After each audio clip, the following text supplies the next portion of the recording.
Hello, I'm Billy Davis, Air Traffic Control Career Field Manager. I'm down here in Biloxi, Mississippi. Just got finished with the Chief Controller class that just graduated, and I've been down here for the last week and a half or so. And one of the topics we discussed in the Chief Controller course is about mental health and how we're gonna get after that. Some of the situations that's happened recently. In order to do that, we need to have an honest conversation about this situation. No Air Force check box videos. This is extremely serious to me, and it is to many others out there. But about two and a half weeks ago, I was at Chief Scott Jansen's retirement in Hawaii, and I was running past the boat yards, the boat yards in Pearl, and ended up over at the USS Arizona Memorial. Pretty sobering place, but there's a lot of pride there, right?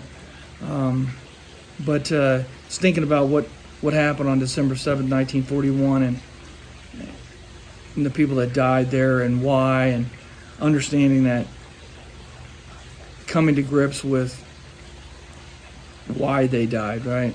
And you can, right? You can understand it's a war, and it's either us or them type of a deal, so I could definitely understand that. What I can't understand is it was very difficult for me to come to grips with is individuals getting to certain places in their life that's so bad that they decide to take their own life. That's tough for me. I think it's tough for the majority of people that are listening here to me talk.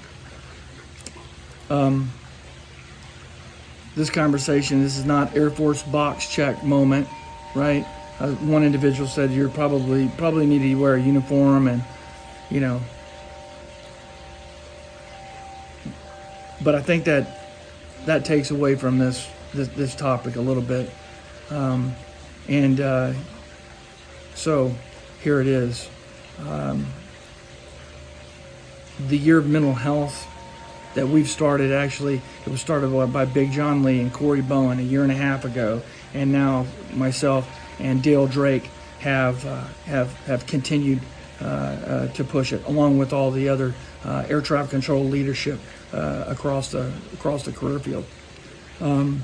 What are we going to do with this? How are we getting after this? Well, there's a lot of really good people out there that are helping us attack this. But we need to have the conversation in facilities, and the conversation has to start. I have to kick that off. It's my responsibility, I believe. We also have to talk about reducing the stigma. No one wants to go and get denied. No one wants to give up status, and because it makes them look bad.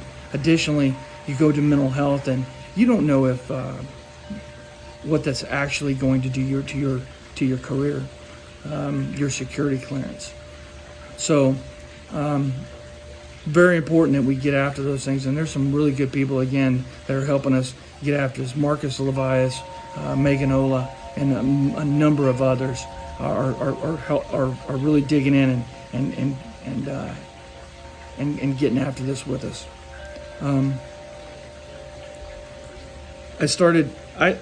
I started seeing a mental health professional a few months ago to help me get me through some stuff that happened 8 years ago. So why did I decide make this decision to do this? 28 years in the Air Force, and now I'm doing it. Why not earlier? There's 3 reasons. One, I need to get better for myself.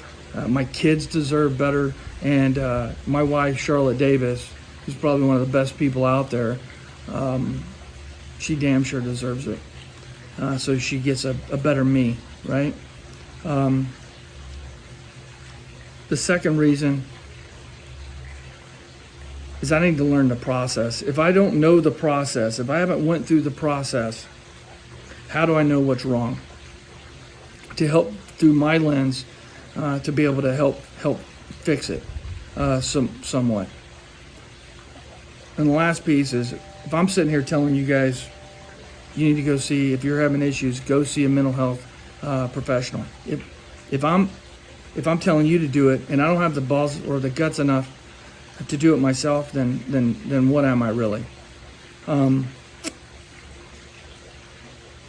So the year of mental health and resiliency, we're and it's really not the year of it. We are looking at a type of program that is integrated to all of our training and that does not have an end date. But I'll tell you that someone I respect came up to me, it was probably a month ago or so, and they said, hey, BD, I think you're messing up on this mental health piece a little bit. I was like, well, what's that? He goes, well, boss, he says, some people may not want to go see a mental health professional. They may not want to because they don't feel comfortable going to a mental health professional. They want to talk to someone they kind of know. Because this individual is like, look, I've had issues in the past, and I don't go see mental health. I call you, and so I said, so what are you getting at? He goes, well, it needs to be two-pronged. It needs to be one, the mental health and resiliency piece, reducing stigma, beginning the conversations, right?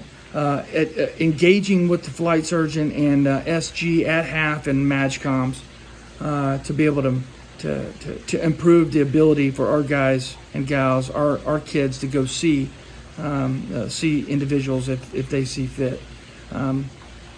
But we also need to build the family, the ATC family, across the board.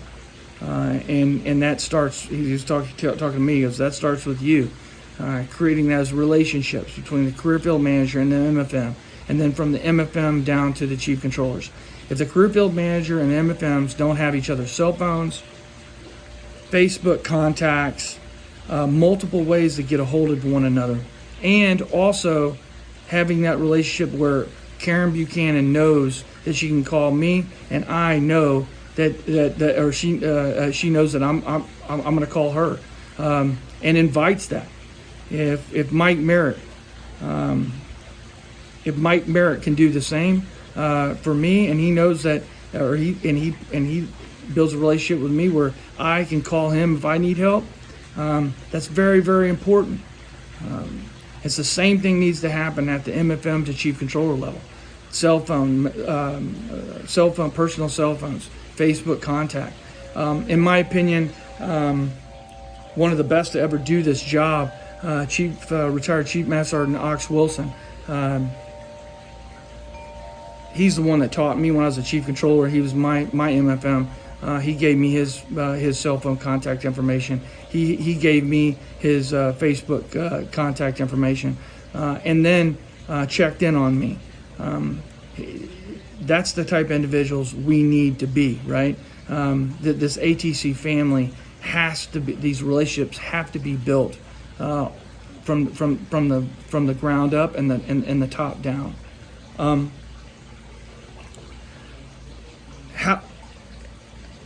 I'll give you one story, and it's not about mental health. It's about sexual assault. I was in a below the zone board for this kid. Called him Nasty Campbell. I won't tell you why we called him Nasty, but just a great kid.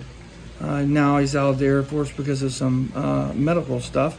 But the question from the Chief Master Sergeant that was board president was,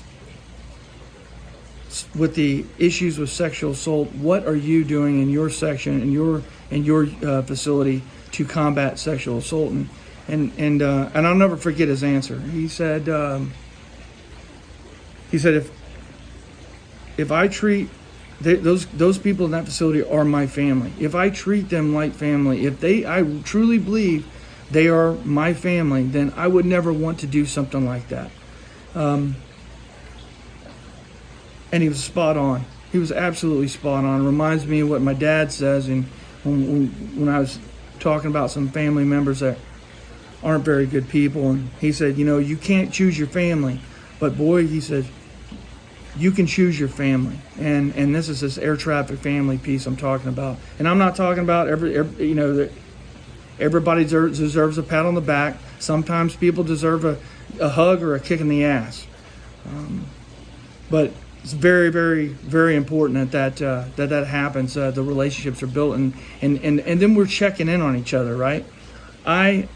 I feel so lucky of the people that I've run into in my air traffic career, my Air Force career. These people that I choose as family, they call in and check on me, right? I'll ride with Dale Drake any freaking day, right? Dale Drake, Mike Merritt, Karen Buchanan, Destiny Hager, Juan Talavera, Jeremy Caldwell. This list just goes on and on and on. Marquise Jones. They call in, and in fact, Jeff Klein just shot me a Facebook message. Hey, what's going on? Blah blah blah. We sat down and chatted for a couple minutes. That's what we have to do across the board. Checking in on each other from time to time. I'm not talking about daily, but just check in. This counts not only just military enlisted, but it's civilians. It's 2152s. It's our entire team, all of our air traffic controllers, because we're all human, and this mental health thing can affect any one of us, and it can affect any one of us in different ways. Now, the elephant in the room is this. By pushing this message out, some people may think it may push members within our community who may not really have issues and are trying to get out of work towards using this option. My thoughts are this. The individuals that are like that are going to be like that regardless of this message and us starting this conversation and us getting at this mental health and resiliency piece, building relationships and getting after the mental health and resiliency piece. They'll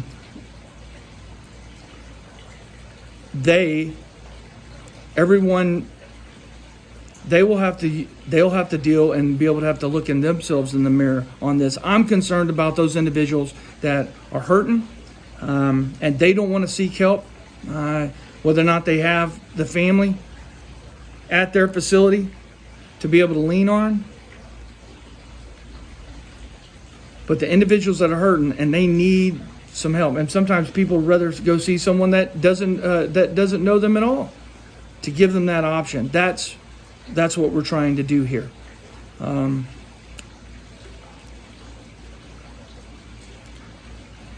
This message needs to go out to all controllers. Please pass it around. They have to know that there's somebody else out there, that there's someone out there that cares about them, someone that is going to have their backs through thick and thin. It's very important that everyone not only looks at this message from me. I'm insignificant. This is just a kickoff of the conversation.